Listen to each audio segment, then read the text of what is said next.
In 3102 BC, the war finally comes to an end and the field is covered with the bodies of the fallen soldiers.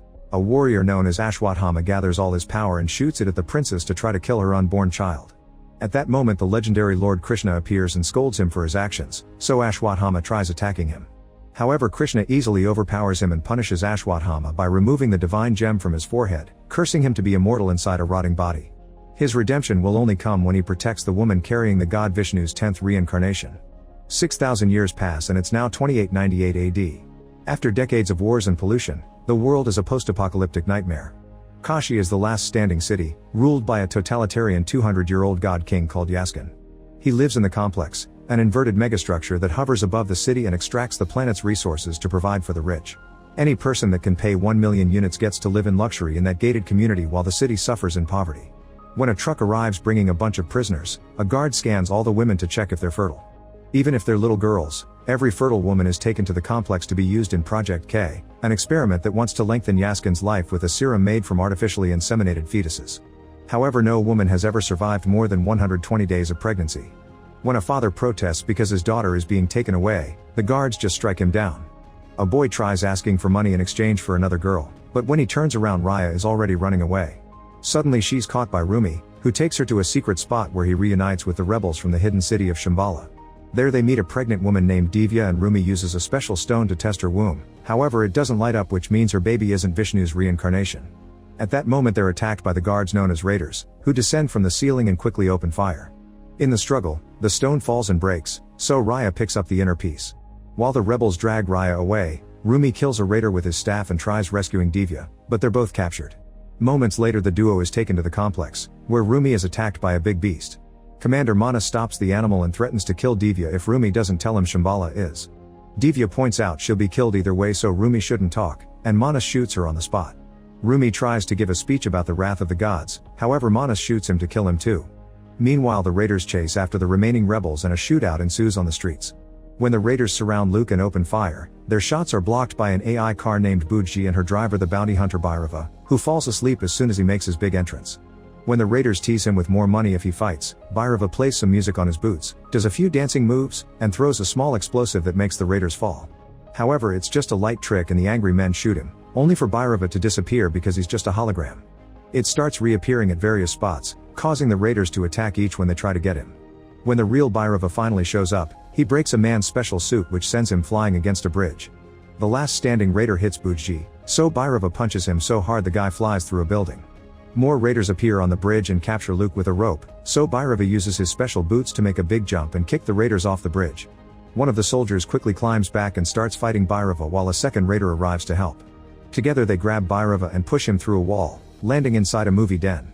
Bhairava grabs a VR helmet and puts it on a raider to keep him distracted, and when the other enemy attacks again, Bhairava dodges him so the raiders hit each other instead. He fights both soldiers again on the bridge and easily brings them down, however even more raiders keep on arriving. Tired of fighting, Bhairava throws a special punch to defeat them all at the same time. Two men hold on him as he falls, but Bhairava uses them to land and knocks them out. Afterward Bhairava asks the group leader for his payment and notices a holy symbol hanging off his belt. Meanwhile in the complex, the captured women go through a boring routine of healthy yet boring food and being locked up all day long. Manas comes to observe the insemination progress, which consists of painfully injecting the women through their bellies. The lead scientist Yuri explains none of them ever survive the first few months, so Manas orders him to take the serum now without caring if it's too soon. One of the pregnant women is put inside a machine and a mechanical tentacle connects to the band on her stomach to extract the serum, which instantly kills her. Her body is thrown into the incinerator while Yuri takes the bottle with the serum before going with Manas to see the king. Counselor Bani controls a huge statue that carries the men into the royal chambers, where they give Yaskin the serum. He immediately injects it into his body and at first he falls, but soon he raises up again and announces that serum had been poisoned. He immediately grabs Yuri, who reveals a knife in his sleeve and stabs the king in the chest. However, Yaskin isn't even tickled and feeds Yuri his tears, which immediately kill him. Then Yaskin orders Bani and Manas to find a woman who can carry the serum long enough to develop it well. In the women's chambers, maid Sumathi is still shaking after seeing that woman die. She checks her own belly, revealing she's been pregnant for over 120 days, but she keeps it secret. Another maid called Lal sees her and wants to tell the scientists, but Sumathi convinces her to wait. Unfortunately, the scientists announce that all the maids will be tested again and Lal sends a guard after Sumathi anyway. When Manas learns about her advanced pregnancy, he immediately orders an extraction. Back to Bhairava, He uses his bounty money to buy a real egg, which are rare. Luke asks him to join his team, but he refuses because he thinks there are no good people in war. He shares the story of how he was a war orphan and was adopted by a soldier, who taught him how to fight, gamble, pilot, and fix machines. One day the man tried selling a young Bhairava to the complex, but Bhairava betrayed him first and sold the soldier to the guards. At that moment Bhairava is surrounded by men who want him to pay his debts. They're interrupted by Roxy, who quickly knocks the men out before asking for her money too. She ends up fighting Bhairava as he keeps flirting with her, but she gets tired of his lies and leaves. Bhairava follows her to swear he loves her, and even though Roxy doesn't believe him, she agrees to take him to the complex. Sometime later Roxy uses her limited work permit to register Bhairava as a visitor for 60 minutes. They enter the complex and Roxy starts her shift in the generator room, however Bhairava drags her away to the beautiful area where the rich people live. Here they enjoy fresh fruit, ride horses, and see the ocean for the first time. There's a drone guarding the area so they have to constantly keep moving. At night, they crash a fancy party where they eat good food and teach the people how to dance in a carefree way. Unfortunately Bhairava accidentally causes a statue to fall and soon he's surrounded by guards, who kick him out. In the meantime Bonnie is called to the desert where his workers have found a legendary bow buried in the sand. At the same time Raya is being chased by a raider and robot, so she escapes from the city and reaches the desert. As she tries to hide from the enemies, she falls into a hole in the sand and ends up in a mysterious cavern. The robot is still coming after her, so she follows the corridor to hide inside an old chamber. Unfortunately the robot finds her anyway and grabs her by the leg to throw her against a column. Suddenly an old man comes out of the shadows and the robot shoots him, but it doesn't cause damage. The old man hits the robot with his staff to destroy it while Raya passes out. Later Raya wakes up and sees the old man is bleeding, but he isn't bothered. She tries chatting with him and notices he uses an old version of their language. Raya asks him to join the rebels but he refuses, saying he only can fight for one person. In the complex, Sumathi is put inside the machine and the mechanical tentacle connects to her stomach. However, this causes the power to start failing and triggers an alarm. Bonnie checks on the bow and when he tries to grab it, a surge of power sends him flying. At the same time the old man in the cave has a powerful vision and Raya's stone starts glowing. The man grabs it and puts it on his forehead, confirming this is older Ashwatthama. The power malfunction causes Sumathi to be ejected from the machine, but when she's sliding down toward the incinerator, she's grabbed and rescued by Lyle. It turns out she did all this to help Sumathi escape because she's an undercover rebel. The women start climbing through the tunnel network, where they're found by two guards. Lyle jumps on one of them to push him off the bridge and throws the other one through the door, holding it closed while Sumathi escapes through a tunnel. She makes it out of the lab but when she tries to take a step, she activates a trap that triggers some flamethrowers. More guards are coming, so Sumathi holds her pregnant belly and walks through the flames without getting hurt. The guards try to follow her but they're burned down, and Sumathi collapses when she finally makes it to the other side. By the time Manas arrives, the rebels have already taken Sumathi away. In town, some lightning hits a building and the resulting flames break a piece of the wall off. Bhairava catches it before it can crush people, revealing a religious symbol on the other side that starts glowing. In the morning Manas goes to see Bonnie, who shows him the legendary bow made by the gods. A machine tries to grab it, but the bow's power immediately destroys it. Back to Sumathi, she wakes up inside a rebel's vehicle and learns they're taking her to Shambhala. Suddenly the vehicle is stopped by raiders so the rebels pretend they're just random scavengers. A guard insists on checking the back and at first he thinks it's empty, but soon he realizes it's a hologram. The rebels come out and quickly kill both raiders, but an alert has already been sent so they need to leave quickly.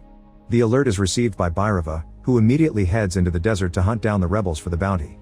Another raider finds them first, so rebel Kira releases a hoverbike and rides it to appear behind the enemy vehicle. She drops a small bomb and jumps away before it explodes, killing the raider. Unfortunately more raiders soon appear and chase after the rebel vehicle, so a gunfight ensues.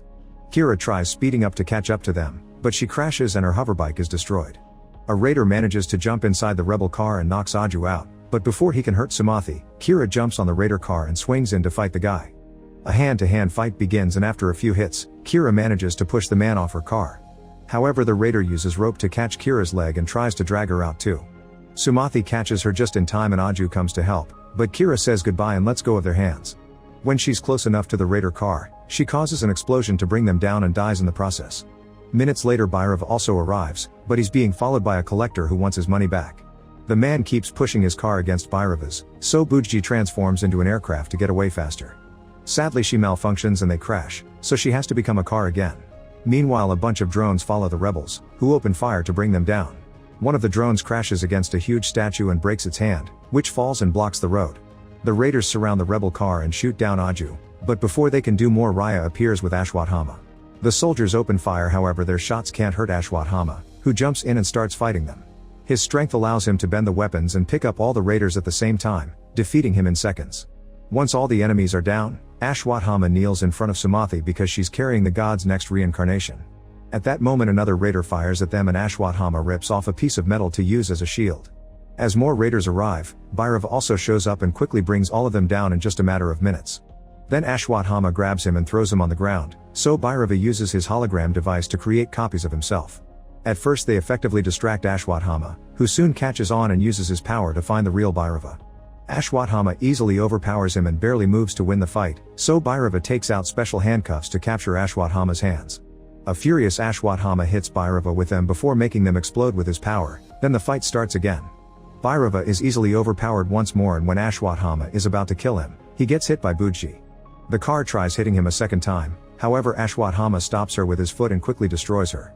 Bhairava jumps on a pillar to make a piece of bridge collapse on Ashwatthama, who simply raises through the debris. Next Bhairava tries catching Ashwatthama with some chains, only for the old man to use them to bring down the building they're standing on and finally defeat Bhairava for good. The news of Ashwatthama's return soon reached the complex and Bani concludes the prophecy comes true. If they don't kill Sumathi's baby before the eclipse, Yaskin will be in great danger. Sometime later, the rebels return to Shambhala and they have to teach Ashwatthama that these guards are on his side. Some rebels don't believe that Sumathi is the chosen mother, but at that moment it starts raining after decades of dry weather. This is seen as a sign and the rebels hit the gong to announce the prophecy is happening. Sumathi is treated like a queen and all the elders share their blessings. In the desert, Bhairava wakes up and is surrounded by guards, who announce he's blacklisted and permanently ban him from the complex. He returns to his apartment ready to give up on life, but Luke offers to vouch for him and get him into Shambhala. Bhairava agrees while a flashback reveals he's acting. In the desert, he actually made a deal with Manas. If he captures Sumathi, he'll be allowed to enter the complex again. Now he starts working on fixing and improving Bujji to leave with Luke. In Shambhala, they start a ritual to celebrate their culture and say goodbye to their fallen warriors. Suddenly Sumathi has a vision that shows tons of dead bodies around her, which makes her doubt her presence there. Raya asks Ashwatthama about the old war, so he explains he lost to the prince with the holy bow but was saved by his brother Karna, the original owner of the staff. Afterward Ashwatthama notices that Sumathi is trying to leave because she thinks she's putting everyone here in danger. He gives a speech about responsibilities, convincing her to stay. Soon Luke and Bhairava arrive at the Shambhala while riding Bujji. Luke tells the guards not to shoot, so Bhairava uses the chance to quickly knock them all out. Ashwatthama senses danger and tries to leave with Sumathi, only to find the bridge blocked by a copy of himself. Both men start fighting and at first they appear to be equals, but soon Ashwatthama knocks the other guy down and brings down the hologram to reveal Bhairava. Sumathi tries running away, so Bhairava dodges Ashwatthama's staff and tries to grab her. Ashwatthama quickly rescues and throws Bhairava off the bridge, however he quickly recovers thanks to his hover boots. As Ashwatthama catches him and throws him on the ground to destroy the boots, Bujji appears with open fire. Ashwatthama uses his power to make her explode and throws Bhairava into the flames, but Bujji transforms into a robot suit that protects Bhairava from the fire. As the guards arrive to help Ashwatthama, a bunch of aircrafts appear in the sky led by Manas. Bhairava jumps on Ashwatthama with his huge metal fists and for a few seconds they're stuck grabbing each other, yet this time Bujji is stronger and throws Ashwatthama off. Bhairava then tries to make his way out only for Ashwatthama to rise through the ground and pull the robot off the bridge. Manas soldiers invade Shambhala, where the rebel guards are gathering with their weapons. The city's force field is stopping the fire coming from the aircrafts, so Manas activates a stronger laser beam that finally brings the field down. As the soldiers rush in, the rebels activate a shockwave cannon that shuts down the enemy aircrafts that get too close, causing them to crash on the ground. A battle begins between both armies, but it's clear that the rebels have hoverbikes and shields that gives them an advantage. On the street, people are running to find cover. Some falling debris is about to crush some women, but they're protected by Bhairava and Bujji. Ashwatthama appears nearby and Bhairava shoots his flamethrower, however Ashwatthama uses a big manhole lid as a shield until the flames die off. Then Ashwatthama jumps on top of Bujji, so Bhairava uses the mechanical arms to throw him off. When he tries to shoot again, he discovers that Ashwatthama took Bujji's generator. Using some fabric, Ashwatthama quickly ties up all of Bujji's limbs and jumps to make her fall. On the main battlefield, Manas shoots the laser beam again, causing great damage to the city. More aircraft with soldiers keep arriving and opening fire, overpowering the rebels regardless of their shields. While Sumathi is put inside an aircraft to escape, the rebel leader Mariam makes a big jump and uses energy whips to bring down an enemy ship. When she turns around, she's shocked to see Sumathi is still there and tries contacting the aircraft. Unfortunately at that moment the aircraft is blown up by Manas and the explosion causes Mariam to fall. Sumathi tries running but Manas throws a mechanical harness at her to capture her and make her float toward him. A rebel drone flies up and takes Sumathi away while Miriam jumps on the enemy ship to bring down a guard. She then whips Manas' face and he shoots to disarm her, so she picks a guard's spear to attack again. Manas overpowers her and throws her back to stab her, killing her. Then the drone is shot and Sumathi falls, but Ashwatthama catches her right at the edge of the bridge. Before he can bring her up, her hand slips and she falls again. However, Bhairava appears and catches Sumathi while Ashwatthama grabs him by the legs. Ashwatthama brings them back to the bridge and punches Bhairava, knocking him out. From the sky more enemy harnesses fall and this time they trap Ashwatthama, tying him to the ground. Manas lands too and slaps Sumathi to knock her out before taking her to his ship. Ashwatthama yells in frustration while the holy tree burns in the middle of the city. A little leaf falls off and lands on Ashwatthama's staff, causing it to fall into Bhairava's hand. Suddenly the staff starts burning and wakes Bhairava up, revealing he's the reincarnation of Ashwatthama's brother Karna. With the staff's power unlocked, he starts shooting flames at the aircraft and when one tries to hit him, he stops it with just his hand and throws it back. Then he uses the staff to stop all the enemy fire and keeps on kicking or punching the aircraft away from the bridge. Ashwatthama keeps on remembering the last fight of the old war as Manas charges the cannon and Bhairava jumps to block it with the staff, which he then uses to kill Manas at last. His power is causing the aircraft to crumble, so he picks up Sumathi and gets off right before the ship crashes. As the bridge crumbles too, Bhairava's transformation ends and he's back to normal without realizing what happened. He jumps back into Bujji to escape with Sumathi, so Ashwatthama breaks the harnesses to stop the vehicle. After some struggling, Bujji activates her extra power and they get to fly away. Once again, Ashwatthama remembers the day his brother Karna saved him during the war from the prince's attack. Lord Krishna had told the prince to back off because Karna was too powerful, and one day he would make history. At the complex, Bonnie gives Yaskin the only drop of serum they managed to get from Sumathi before she escaped. Yaskin injects it into his body and immediately can feel a new power making him young again. Then he grabs the bow without getting hurt. Make sure to subscribe and turn on notifications so you can watch more videos like this. Thanks for watching.